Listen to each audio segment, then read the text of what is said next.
It started like an ordinary morning in the city. Fahad, the young driver, had been working for Mr. Kamran, a wealthy businessman with an iron personality.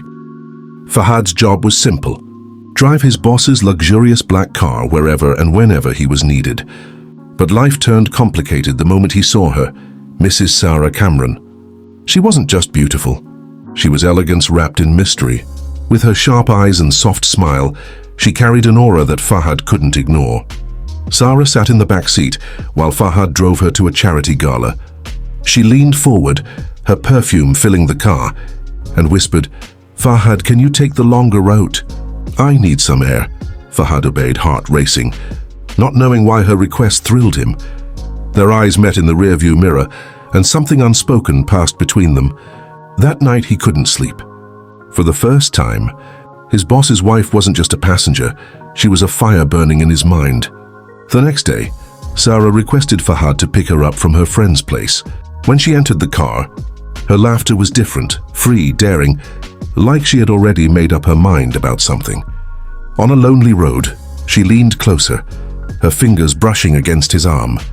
"You're too quiet, Fahad. Are you afraid of me?" she teased. His heart thundered. "I'm afraid of the consequences," he admitted softly.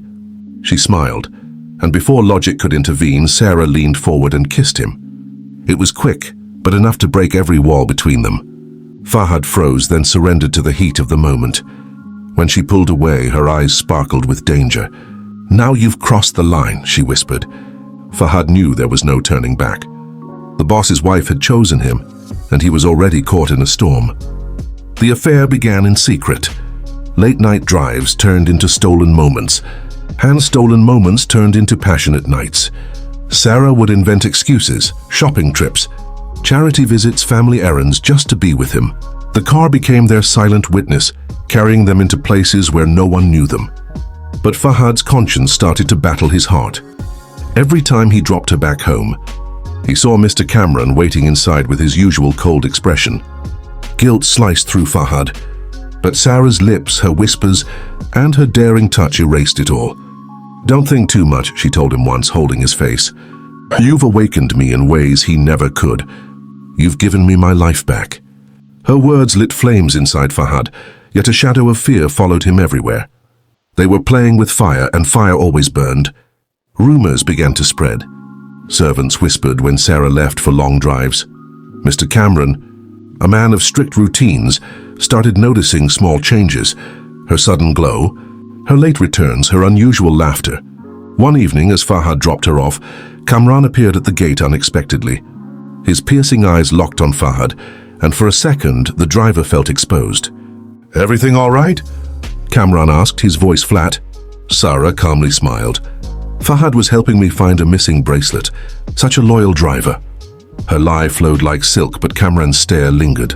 Fahad drove away with sweat on his forehead, his heart hammering. That night, Sarah called him secretly.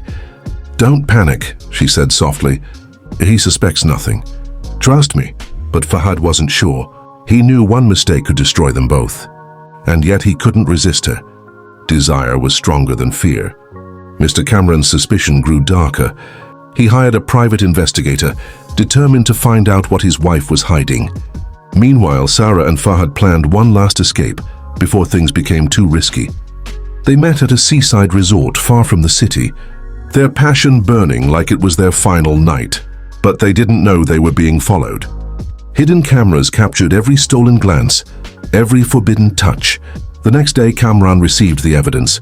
His face turned stone cold, his pride shattered into rage. For him, betrayal wasn't just personal, it was war.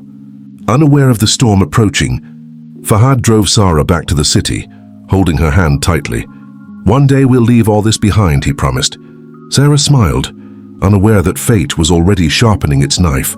The confrontation came suddenly. Kamran called Fahad into his office. The air was suffocating.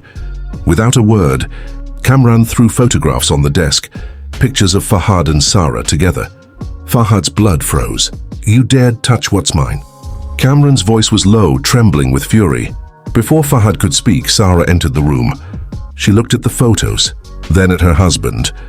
And instead of denying it, she said calmly, "Yes, I love him."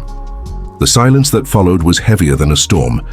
Cameron's pride cracked, but he didn't scream. He only whispered, "Both of you will pay." From that day, Fahad and Sarah's world turned into chaos. Every shadow felt like an enemy, every phone call a threat. But despite the danger, Sarah held his hand. "We started this ride together," she whispered. "We'll finish it together." And so began their wildest journey, not just of love, but of survival against the wrath of a betrayed man.